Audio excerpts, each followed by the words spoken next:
Hey everybody, it's X, and welcome back to another run of the Duskmourn House of Horror Arena Direct. The Arena Direct events, of course, being your opportunity to win some physical boxes of Magic cards shipped directly to your door by playing digital Magic the Gathering on Arena.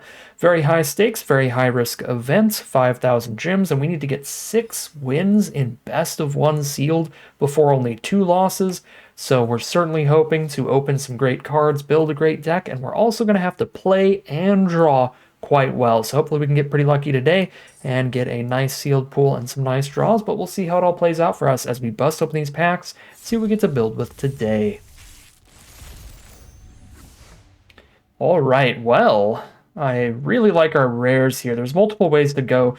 Doomsday Excruciator, really uncastable. Charred Foyer Warped Space, generally pretty mediocre in draft, but it might be strong enough for sealed where things are a little bit slower on average. That said, it is our only red rare, whereas we have multiple rares in other colors. We have 2 Unidentified Hovership in white, which is pretty spectacular in a more aggressive deck. You get to exile any creature when this hits the board, and you can start crewing this and slam it in with a 2/2 flyer. If this ever blows up, then your opponent does get to Manifest Dread, but hopefully Manifesting Dreading, getting just like a 2/2 body is going to be weaker than whatever you exiled anyway.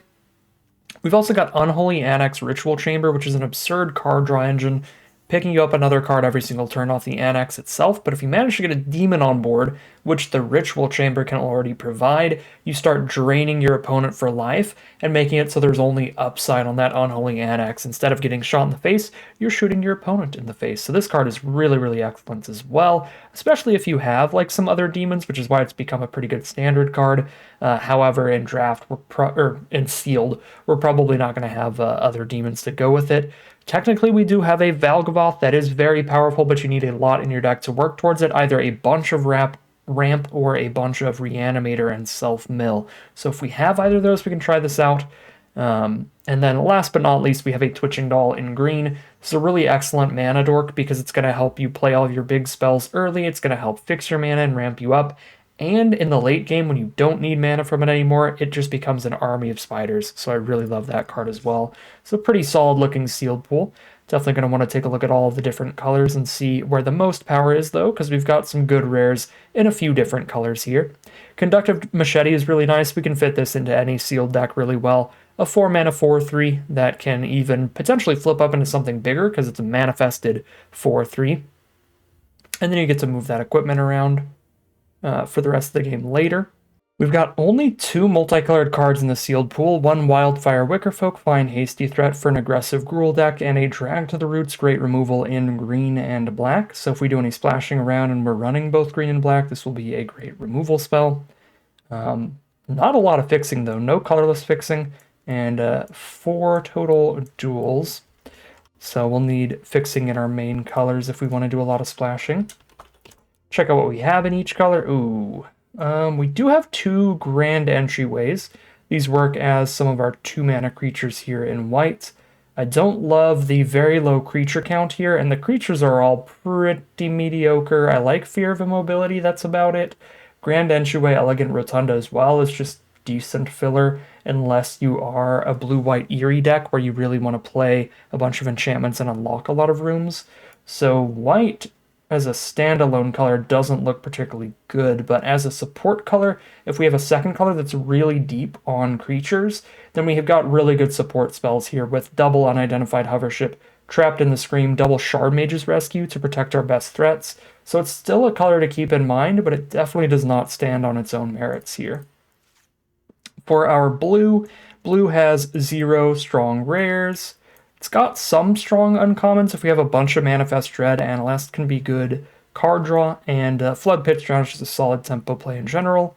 It's about it for really exciting stuff. Dominations can be okay, Twist Reality can be okay, Surveyors can be okay, but I think we have enough spicier colors here that blue is probably just going to get written off here in favor of like green or black for those strong rares. Now for our black, we have that, of course, Unholy Annex and Ritual Chamber, one of the best rares in the sealed pool. We do have a Valgavoth's Faithful, and a tiny bit of Self-Mill maybe with Commune with Evil, as well as some Manifest Dread and Surveil off of Amalgam and Innocuous Rats. It's not going to be the most consistent at shoving Valgavoth in graveyard off of its own merits, but perhaps there's a second color that'll synergize well to try to get Valgavoth reanimated. That is an incredibly powerful win condition. If you can get this on the board by any means, it will be really, really hard for your opponent to win.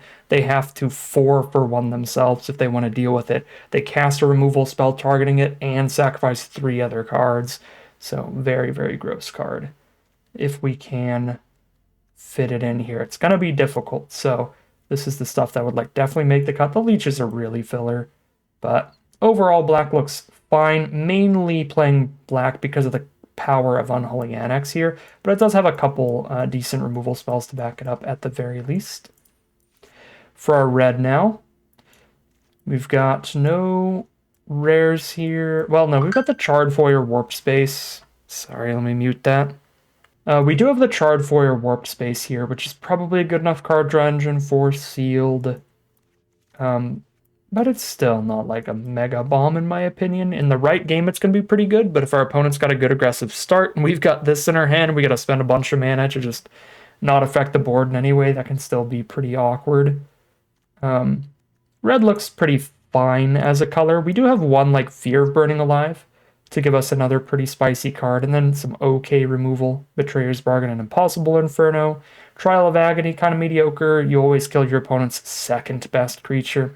They get to choose what they want to keep. Yeah, red looks pretty fine. I mean, Percussionist, solid role filler, Turn Inside Out, Double Ticket Booth. These are all solid cards. Painter's Studio even. Slayer's fine. It's a bunch of fine stuff in red, and there's enough of it, it could definitely be a solid support color. Last off, we have green, and we've got removal. We've got Graveyard Recursion. We've got plenty of cheap cards. We've got Fixing between Twitching Doll and Centipede. We could play green as a core color of the deck if we want to play something 3-color here. If we want to splash around, we get to run like green and white here, splash in black maybe, because that gives us Twitching Doll, that gives us Spineseeker Centipede. It's consistent creatures here, whereas black and white, I think, just have less good creatures, especially whites. I like that idea. I like the green-black splash white here, maybe, but red does look a little deeper than green in general, so perhaps some kind of black-red deck, some kind of red-white deck, something like that might be okay, but I mean, the creatures still look really bad here. The big draw towards playing Boros would be to have a nice aggressive curve, and we really don't. We have 1 1-mana creature, 3 2-mana creatures, if you count 2-mana 1/1s as 2-mana creatures, and then we have 4 3-mana creatures. 2 of them are just a Manifest Dreaded card, the other 2 are 2/4s. I just don't think the aggressive creatures are really here to help with the spells. Like, the spells are really here for like a Boros aggro deck. We just don't have the creatures to go with it. You know, we have the rescues to counter our opponent's removal and keep creatures on board. We have the Turn Inside Out to trade up and keep another creature on board. We've got the Betrayer's Bargain and the Trapped in the Screen double hovership for the cheap removal. We just don't have the good cheap creatures to do that kind of deck. It's going to be like your grindy, mid-rangey Boros deck, which is awkward. And I think I would rather just do a 3-color splashy green deck at that point. What about the red-black here? Again, some slight issues with the creatures and the mana curve. Pretty low creature count overall, although again we have the ticket booths as fine filler. Do like the Annex a lot, but again we can try to splash that in. This is a thing. We've got the Betrayer's Bargain with some rooms to sack. That can be okay. We only get to cut 6 cards here. 1, 2, 3, 4, 5. I guess we get to cut 7 cards because we do put the, not the Teddy, but the Machete in here for another creature. So 1, 2, 3, 4, 5. We get to cut 2 more cards, which would be Cracked Skull probably. Likely Commune with Evil as well. Don't really have the tools to reanimate Valgavoth. We have 1 Valgavoth Faithful. That is quite a gamble to try to mill that and cast it. Yeah, Okay, I like the rares in the sealed pool, but things are not stacking up well in our colors to make a super duper cohesive deck. It's just a bunch of pretty mid-looking decks here. Yeah, I mean, this looks fine, but we really just have the Annex and the Foyer for power in this build. About Orzhov. Orzhov looks better than the Boros, at least. So there is that. We get to cut 7 cards out of here. 1, 2, 3, 4, 5, 6, 7. That's all the cuts. I could cut, well, I can't cut anymore. Because I don't think there's anything else to put in. I was going to say I could cut another card and go to 16 lands, but my brain is all messed up right now. It would be the opposite direction. If I wanted to play another one of these cards, I can play 16 lands. If I wanted to put one of these back in, which I don't want to do. Yeah, there's nothing else in colorless or multicolored. This is every black and white card we have. The fixing is really just not good unless we're playing green to try to do a splash. I mean, this looks way better than the Boros. Because again, the double entryways there alongside these 2-drop black spells. There's no extra Manifest Dread or Self-Mill that we're gaining out of the white, so again, we can't really do the Valgavoth reanimation off the Faithful. We're just not consistently milling it at all, and even if we were, there's only 1 card in the whole deck to reanimate it. Yeah, I think this would be the Orzhov deck, which, I mean, it looks powerful. Double Hovership, Unholy Annex is definitely a thing. But I think we can still do all that if we just go green-white and splash in the black removal and the Unholy Annex. And it's possible with enough good ramp out of the green, we could even try to hardcast a Valgavoth. Probably pretty difficult. There's only 2 ramp spells getting added here, but it is something to consider. Yeah, Greenhouse Gazebo is very mediocre fixing. We also have Manifest Dread here, and Under the Skin, and Conductive Machete. Oops. To add to our creature count up top. Yeah, everything up here is actually a creature now. We've got 1, 2, 3, 4, 5, 6, 7, 8, 9, 10, 11, 12, 13, 14, 15.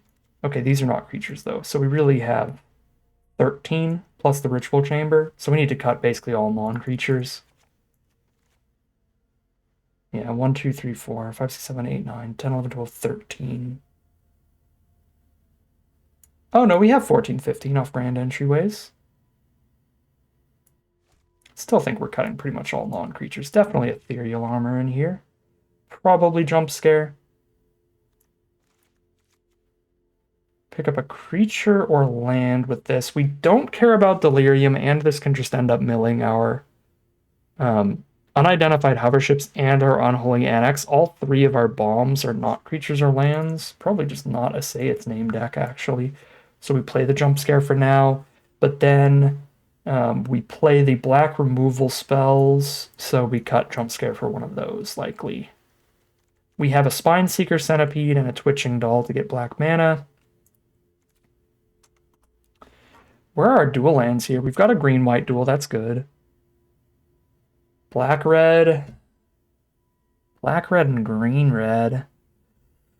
So I don't get to play the hoverships if I want the most consistent mana possible. Red does have some decent plays of its own. I don't think it's quite as many individually powerful cards like Hovership and Trapped in the Screen, but the creature curve is more consistent. We probably should take a look at Jund. The mana base would be a lot more consistent, and we could play a Wicker Folk there. But yeah, even here we get to play Drag to the Roots off the splash, as well as Affection is really not great, but Final Vengeance, we have to sack a creature enchantment for it, so we need a lot of rooms for that. I mean, probably works fine in Jund or in this green-white deck, right? We've got the double entryway Elegant Rotunda, and after we've activated both halves of that card, we can easily sack that. We can also sack the Glimmer tokens it makes, maybe. Yeah, Final Vengeance seems fine. We can also sack Shard Mage's Rescues after we've cast those. I feel like Vengeance is better than Infection here, but we might run both off the splash. But, again, with just where our mana fixing lies, I'm going to take a look at Jund now. Let's see how that looks. Maybe a Golgari at the core towards double black. But then what am I splashing off the red? There's nothing super like splashable in the red. We'd probably just do red to have all the main deckable decent cards. I guess I could splash like Betrayer's Bargain and stuff. I don't know. If I put every black card in here, let me just cut all the lands because it stopped auto doing the lands, so it's easier to just go to 23 cards here and check based on that. This is 20 cards? Uh-oh. I have to run 3 more? I guess Faithful?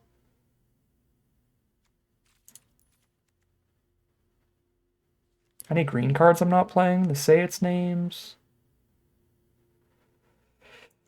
Double say its name, trying to mill Valgavoth for 1 Valgavoth's Faithful. 3 ways to pick up the Faithful, though. 2 say its name, and a Under the Skin can pick up Valgavoth's Faithful. Maybe if we do green-black as the core, splash red, that's where we actually get to try to reanimate Valgavoth. That's actually a thing. Yeah, Commune with Evil as well. Okay, this is a 5-drop creature. That is interesting. We have the maximum amount of ramp in our sealed pool in this color pair as well, which is 1. 1 ramp spell in the entire sealed pool. But there it is. I don't know, maybe sealed is just slow enough. We just really go for it here. It's probably our best bet. Because I just don't see anything super, super powerful, super consistent. So just gamble on those high rolls of actually getting that out. If we play Golgari as the core, we get to splash in Betrayer's Bargain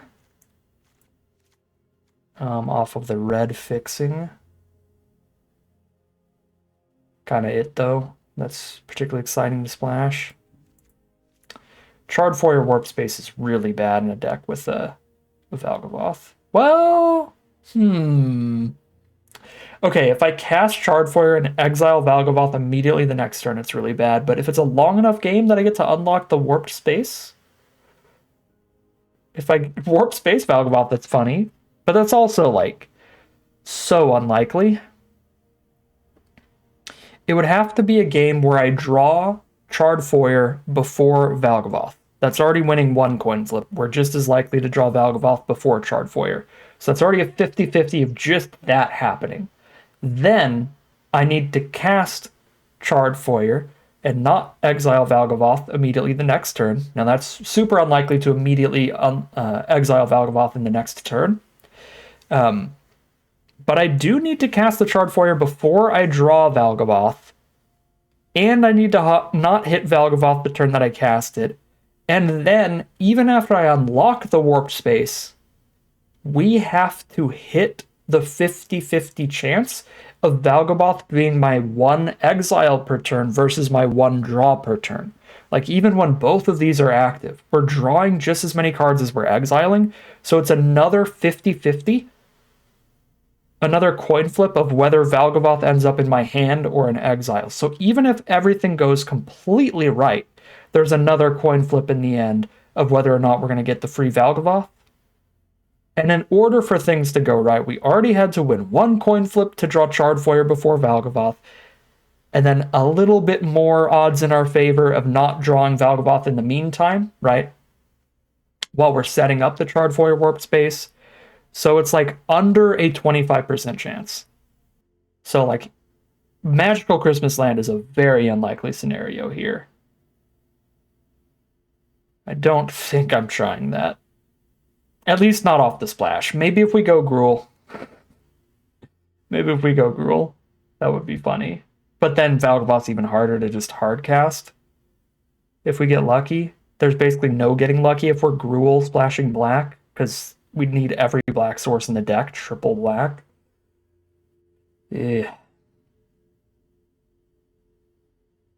Yeah, this is a fine looking deck. A little low on creatures here, but it's sealed. We can deal with that. I'll cut Cryptid Inspector just because it's pretty bad. Cut 1 Balemerk Leech doesn't look very good in this deck. So we go super low on creatures to still run 17 lands, because I mean, we have a 9-drop we're going to want to cast, even if I have a Swamp Cycler. If we ever draw Valgaboth, we obviously want to cast it, but we do have some ways to maybe mill it and the one Faithful, with ways to pick up the Faithful. This looks interesting and spicy to me. This might be the brew. I'm going to take a screenshot of it, so I don't have to save the deck and rebuild it. Just open up a paint file and shove that in there. Okay. I do want to look at green-red at the core as well and see how that looks to me. Maybe maybe a black splash here as well. Those are 2-mana creatures. Look pretty decent at hitting Delirium for Fear, Burning Alive, and Impossible Inferno to make those pretty powerful. That Wicker Folk, of course. I mean, at its core, this is the creature curve here. These are the non-creatures. This deck looks more consistent than the green-black deck, but a little less bomby. I mean, aggroing people out in sealed is, you know, a tradition as old as time. When you have a good 2-color streamlined deck with a curve out like this, it's possible we do it. I mean, we've got Trial of Agony, Monstrous Emergence, Betrayer's Bargain, Impossible Inferno, Clearing a Path, Turn and Set Out Combat Trick being pretty huge. Sort up in the creature count. This might not be a Say Its Name deck this time. That's still fine at helping like Fear, Burning Alive, Delirium, but really want to be playing to the board more than that. 1, 2, 3, 4, 5, 6, 7, 8, 9, 10, 11, 12, 13, 14, 15, 16 creatures. That's fine for aggro. Yeah, I need to cut a card or two. I could cut like one Say Its Name. I don't know if we even splash black here if we do this. We just play as consistent of a mana base as possible. More likely. I mean, green-red aggro looks like a thing. We do have one duel towards white this way as well. So if there's anything in white we'd want to splash in. Probably not an aggro. But maybe the green-black deck splashes white instead of red and like puts a Trapped in the Screen in instead of a Betrayer's Bargain. Something like that is interesting. I don't think this is way less clear than our last one. Our last sealed deck, like, we just opened rares that were so insane. We had like a dedicated path we kind of had to go. This one, there's a lot of pretty comparable, like, fine looking decks. Nothing looks great here. We can go a little more consistent here. We can go a little more bomb heavy, a little more powerful in Golgari. White, just the curve, the synergy all seemed kind of awkward, even with the double hovership being as good as they are. So I do prefer the Jund direction here, one of these two piles. I think I'm just going to try to aggro people out this time. I don't think even our Golgari deck is going to be able to out-power level people in the long game. This is Play Booster sealed. There are some incredible rares in this format that are super, super devastating. So I don't expect to be able to keep up often in the long game, even with that Golgari deck, unless I specifically drew like our one Unholy Annex. So I think I'd rather just be trying to play things out a little faster and try to beat our opponents before we get into like a big top deck war. So I'm gonna try out the Gruul direction over the Golgari direction. If I just hate it after a game or two, like if we go 1-1 and I'm just like, this is not working out, I still have that picture of the Golgari deck saved we can try out a bit, but I'm going to try to hopefully outspeed some decks that might have stronger cards than us. So let's go for that here. I'm really bummed about the white in this sealed pool. It's just an awkward curve there for where kind of some of our rare power ended up. All right, so here's one final look at the deck. We're just trying to curve people out with some Gruul aggro, hopefully beat them before the powerful stuff lands. We've got a backup Golgari deck using as many of our powerful spells as we can if it feels like we're just really not functioning well with this deck, but seems like a solid way to start it out, solid way to try to cheese out some victories against some maybe slightly stronger sealed pools here. So without further ado, let's just head into the gameplay and see how this does. Here we are for game one. We're on a 9-9 split. We have 9 green sources and 9 red sources. And Arena still wants to punish us to get us started. The way of life, nothing you can do about that. Now we have to keep a mediocre 6 rather than gambling on a 5, because it has both of our colors as well as some efficient removal if our opponent gets aggressive, but this is really not what we want to see in this deck. This deck is built with a pretty low curve, trying to get underneath some of the slower decks. So mulliganing and getting forced to keep a hand that doesn't do anything proactive till turn 4 is already a pretty miserable start. Our opponent immediately on the 1-drop, 2-drop curve out on the play, the 2-drop being a bomb rare. The Twitching Doll ramps them into their plays early and makes an entire army of spiders later. The one benefit of Twitching Doll being so powerful is that it makes it very clear that we have to blow it up. So there is no question what the right play is this turn. We are playing against Golgari here. Alright, the curve continues. Creature, creature, creature. First 3 turns of the game. That's what I want to do. There's my Wicker Folk now. A little fashionably late. I could Under the Skin and hope to mill a good permanence. Or I can just Wicker Folk here. I'm just going to Wicker Folk here. I don't want to gamble on Under the Skin and end up hitting 2 spells. It's pretty unlikely, but it is possible. This deck has multiple copies of like Manifest Red that are a 2-mana sorcery that makes a creature. So some of our creatures in our deck are technically not permanent spells. So again, not super likely, but absolutely possible to hit 2 non-permanent cards off the Under the Skin. But if I wait till we have some other permanent in the grave, then we know no matter what, we're getting something back with it. Alright, their Cynical Loner gets to mill anything out of their deck, so if they have good reanimation spells in the sealed pool, they can use them. Usually, on average, you're only going to have like 1 or 2, especially in black alone. So I'm really hoping they did not get the Wombo combo sealed pool that has not only the reanimation spells, but also the reanimation milling creature. And unfortunately they did. They got Cynical Loner at uncommon and Balustrade Worm at rare, so they have basically a flashback creature to go with their self-mill card. Cast the Wicker Folk Thresher here. It's probably going to get fungused. We might have to bargain away fungus here, so they can't just blow it up.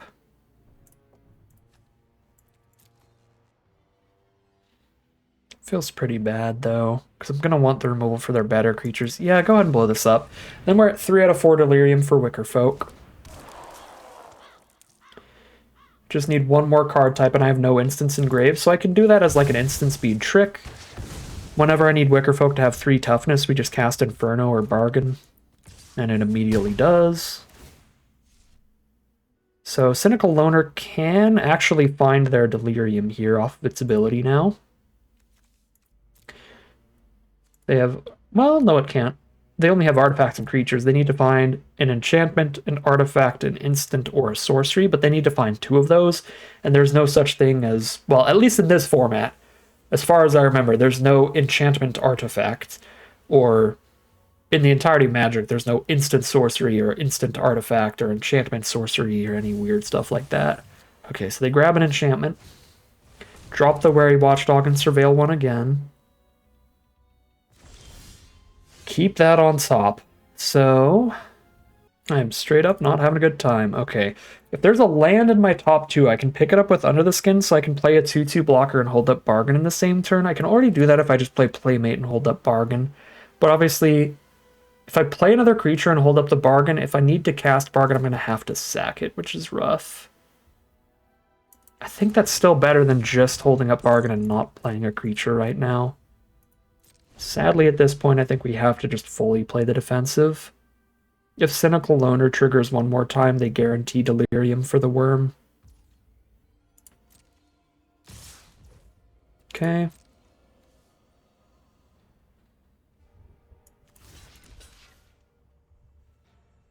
A 4/3 trample's kind of huge.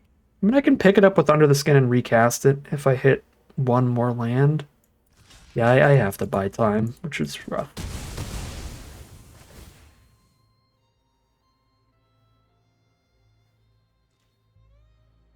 Let's Surveil to the top again. So just straight gas over there. Let's play a game, make me discard too.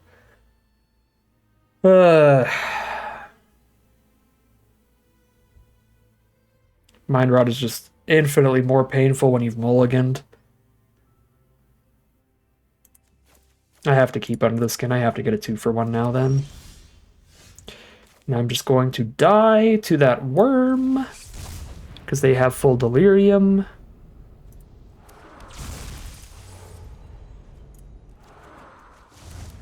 But hey, can't say we didn't try.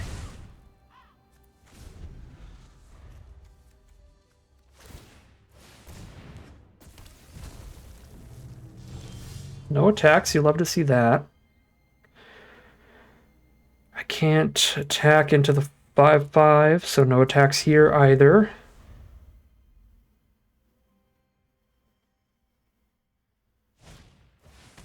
Brood Spinner. Surveil 2 plus at least 4 1/1 flyers once they have 6 mana.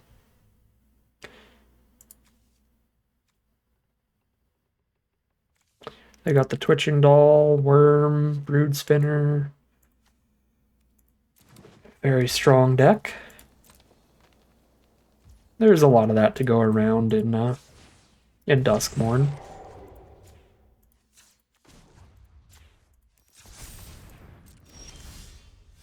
Manifest Dread. What do we hit here? Nothing. Okay.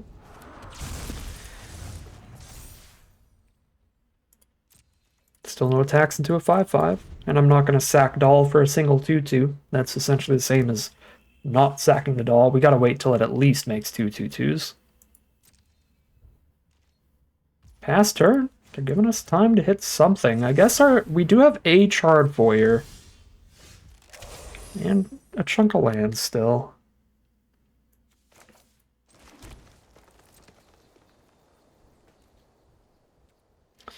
I have very little time now, but I just straight up don't have any attacks. But the Brood Spinner's now 4 1/1 flyers, so I'm dead in 3 swings maximum.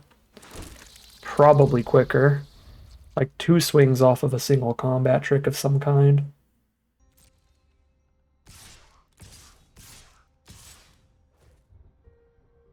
Yep.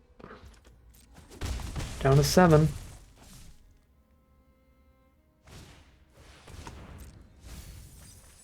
Probably have to get the spiders next turn. Rather than going to 3 right now. Say its name, find a red Spores off the splash. Oh dear.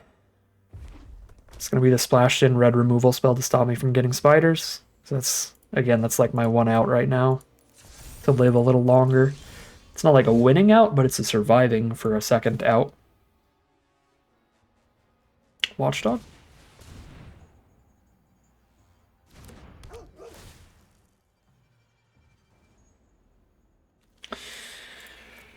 It's kind of slow here, but could be a game winner if the spiders stabilize me. I don't have time to wait to try to get a 4th spider at this point.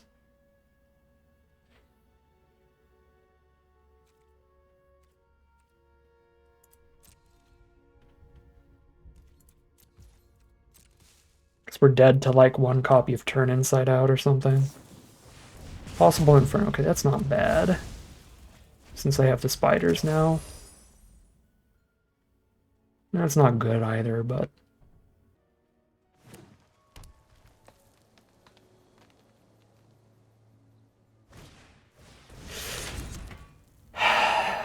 Now the flyers are 2/1s to kill my spiders 1-for-1. Just the absolute hookup there. That's brutal.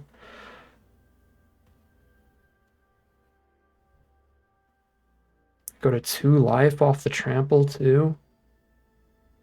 So I have to mill the Chardfoyer now. Because if I just cast the Chardfoyer, I just die anyway. Yikes. Alright. I mean, that was about as unwinnable as things can get.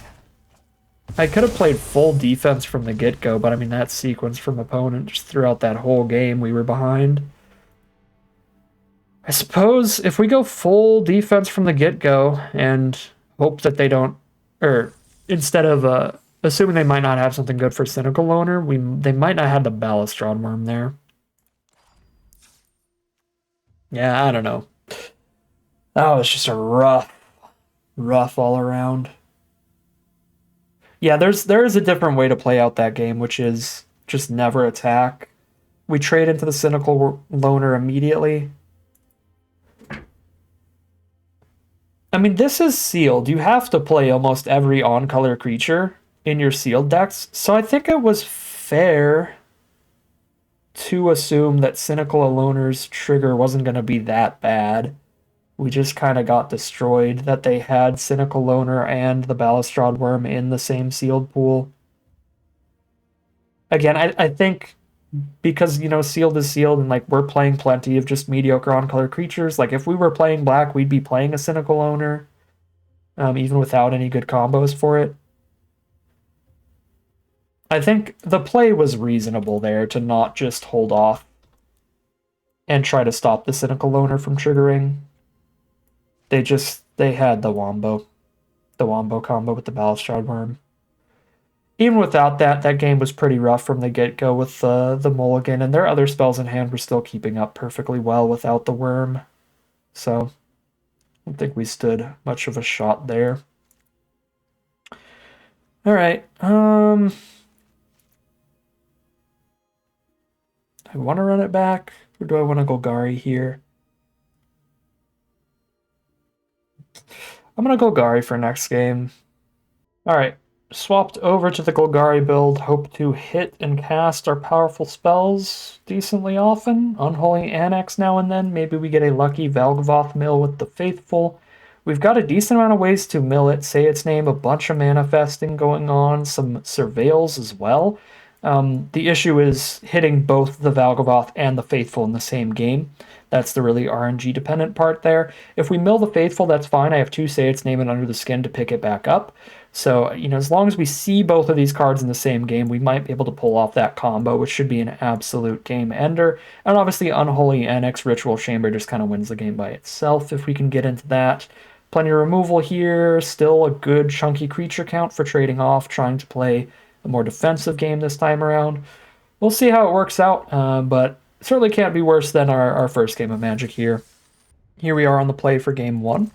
Excellent opener, Twitching Doll, and just tons to do with this mana. I switched to the slower, grindier deck and immediately hit a way more aggressive hand than our rural aggro build. You love to see it. Such is the way of life. Playing against Abzan. And Winter's Intervention, the Twitching Doll, immediately. Very tragic. Spineseeker Centipede to guarantee that fourth land drop, the double spell next turn with these two. Let's grab a second black source here. I've already got double green. I only need a single red. Then we can cast Snatcher if we keep hitting lands, no matter what lands they are. There's their own Spineseeker Centipede. Centipede for Centipede's a pretty fair trade. I could set up the Unholy Annex here and just hold up the Centipede. I've got pretty good blockers to set up. I could Manifest Dread. I've got an artifact and a creature engraved. This is a sorcery. If I hit a sorcery land off Manifest Dread, Centipede's a 3/3 Vigilance. We get to attack with that. I get to go Swamp. Hold up the Swamp Cycle on Snatcher. Swamp Cycle, and next turn just go Ritual Chamber. That's probably the line. That just sounds very, very solid to me. Okay, so we can mill this Swamp, and I have Delirium immediately. And then this turns into the other Swamp for the Ritual Chamber to guarantee that next turn. I could also just Innocuous Rat here because just playing Unholy Annex is also pretty strong, but I'm going to get the 6/6 Demon ASAP.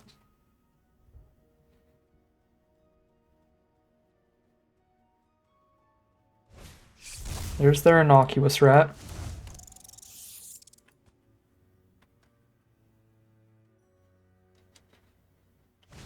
Ooh, Final Vengeance the Centipede? If they don't have more removal in hand, then that is really good for me. Even if they do, it is a fine trade since Centipede got a card off of them already. If they don't have removal in hand, though, we're going to be so happy because then our demon just sticks around here. So let's see how it plays out. I've got triple black if I draw into Valgavoth now. Ooh, and Say Its Name is a good draw as well.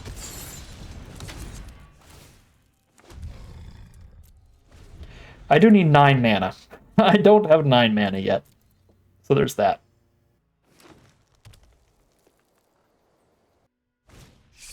Bashful Beastie, hello, the demon remains. That's Valgavoth right there. 5 out of 9 mana.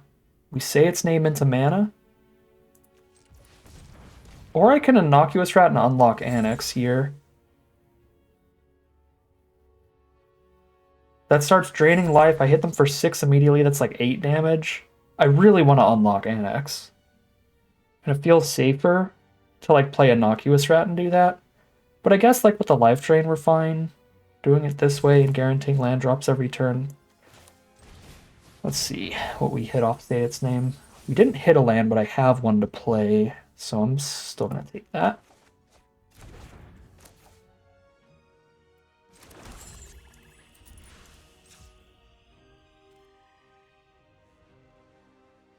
Yeah, I'm not going to Final Vengeance here. Put them to 11. There's another removal spell. Infection's particularly good. We can play it, make them sack a creature, and then we sacrifice the Infection to the Final Vengeance. Wow. Alright, split up. Classic one-sided board wipe. It did just play as 1-for-1 removal there, but yeah, get double rared, split up into Flytrap. Ooh, play booster sealed, baby. And now we're dead?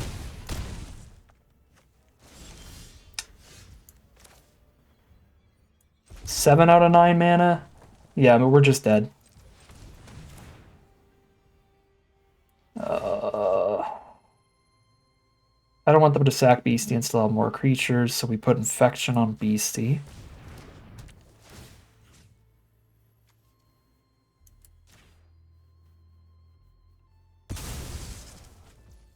We then Final Vengeance the Flytrap. Might have to sack the Annex, actually.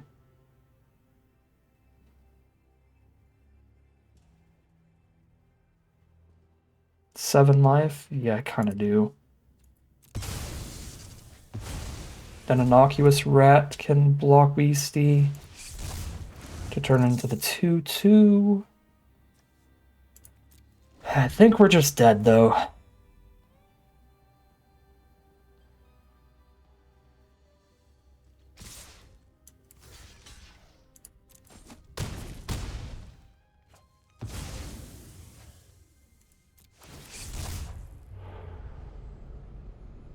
Doesn't really matter. Neither of those do anything.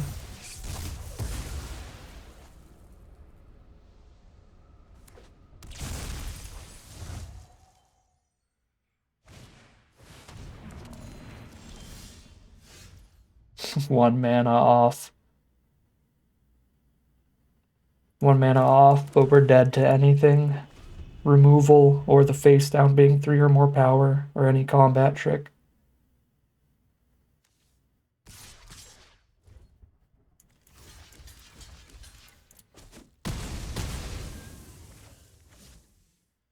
If we get another turn, top deck that last land, it is possible stabilize.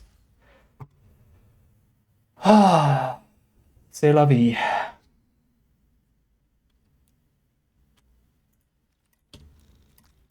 Well, there is plenty to go back on there and think of like, well, we could have played this different deck. We could have tried to go for different lines and stuff, but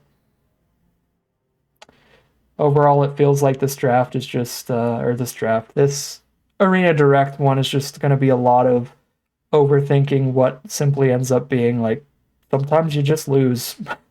I mean, there's not too much more to say than that. There's definitely different builds we could have done, different mulligans, different lines, but I don't think there was anything glaringly, egregiously wrong that caused our defeat here. It just was not our run. 0-2 it is.